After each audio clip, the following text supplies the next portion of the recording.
రాష్ట్రంలో పోలీసులు తీవ్ర విమర్శలు ఎదుర్కొంటూ ఉన్నారు. ఇంత దారుణంగా పోలీసుల పనితీరు ఉంటుందా అని జనం దగ్గర నుంచి కూడా చీదరింపులు ఎదురవుతూ ఉన్నాయి. మరోవైపు ఉన్నత న్యాయస్థానం కూడా చాలాసార్లు పోలీసుల మీద చివాట్లు పెట్టింది. రూల్స్ తెలియవా, మీకు పాఠాలు బోధించాలా, ఇష్టరీతిన వ్యవహరిస్తూ ఉన్నారా, మీరేమనుకుంటున్నారు, చాలా సీరియస్ చర్యలు తీసుకోవాల్సి ఉంటుంది అని చాలాసార్లు వాళ్ళు చివాట్లు కూడా పెట్టి ఉన్నారు. అండ్ అదే సమయంలో రెడ్ బుక్ రాజ్యాంగం ప్రకారమే మేము ముందుకు వెళ్తాము అని ప్రభుత్వ పెద్దలు చెబుతూ ఉన్నారు. దాని ప్రకారం ఫిట్ అయ్యే అధికారులనే కీలక శాఖల్లో ఫస్ట్ నియమించుకుంటూ వచ్చారు. కానీ 11 నెలలు గడిచేసరికి చాలామంది రియలైజ్ అయ్యారు, ఇప్పుడు మనం విశృంఖలంగా ప్రవర్తిస్తే భవిష్యత్తులో అవి మామిడకే చుట్టుకుంటాయి. కాబట్టి కీలకమైన పోస్టింగ్ల నుంచి మమ్మల్ని రిలీవ్ చేయండి, లేకుంటే కేంద్రానికి పంపించండి డెప్యుటేషన్ మీద, లేదంటే అప్రధాన్య పోస్ట్ అయినా పర్వాలే, మేము మాత్రం ఈ రెడ్ బుక్ రాజ్యాంగం ప్రకారం వెళ్ళలేము అని సీనియర్ ఐపీఎస్ అధికారులు ఆంధ్రప్రదేశ్కి గుడ్ బై చెప్పబోతున్నారు అని ఈరోజు ఒక పత్రిక బ్యానర్ ఐటమ్ రాసుకుంటూ వచ్చింది. సిఐడి చీఫ్గా ఉన్న రవిశంకర్ అయ్యన్న తాను తీవ్రమైన విమర్శలు ఎదుర్కొన్నారు.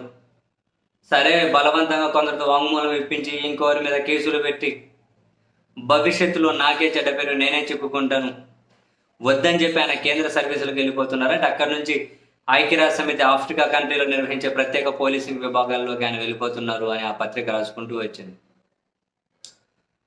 ఏసీబీ చీఫ్గా ఉన్న అతుల్ సింగ్ కూడా నేను ఉండను, నన్ను అప్రధాన్య పోస్టులకైనా పంపించండి, కేంద్రానికైనా వెళ్ళిపోతాను నేను, సెంట్రల్కైనా అని.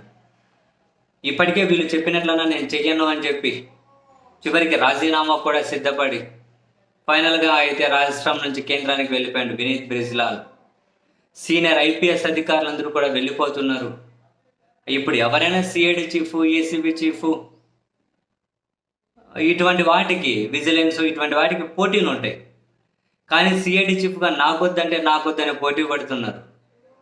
ఆ పత్రిక రాసుకుంటూ వచ్చిన దాని ప్రకారం ఒకటి, ఆ చీఫ్ ఆ పోస్టులలో ఉన్న వాళ్ళు చంద్రబాబు నాయుడు గారి మీద ఉన్నటువంటి కేసులు క్లోజ్ చేయాలి, జగన్మోహన్ రెడ్డి గారి మీద వైసీపీ వాళ్ళ మీద కేసులు పెట్టాలి. సాక్ష్యాలు సాధ్యాలతో పని లేదు, వాళ్ళకి ఆ టాస్కులు ఇచ్చి ఆ పోస్టులో కూర్చోబెడుతున్నారు అంటున్నారు.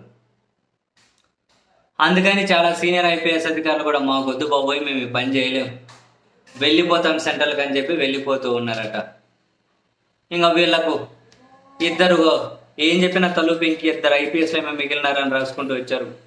ఒకరు ఆయన ఎస్జే త్రిపాఠి, సర్వశ్రేష్ఠ త్రిపాఠి, ఇంకొకరు రాజశేఖర్ బాబు అని. వీళ్ళిద్దరే మిగిలారు. ఇంక ఏమిచ్చినా వీళ్ళిద్దరితోనే చేయించుకోవాలి.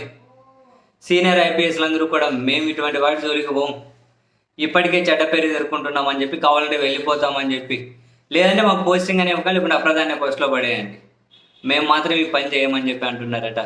అలా నిజంగానే ఐపీఎస్ అధికారులు అంటూ ఉంటే వాళ్ళకి నిజంగానే అభినందనలు. ఎందుకంటే సిస్టమ్ లాగా పనిచేయాలి, ఎవరు అధికారంలో ఉన్నారని కాదు.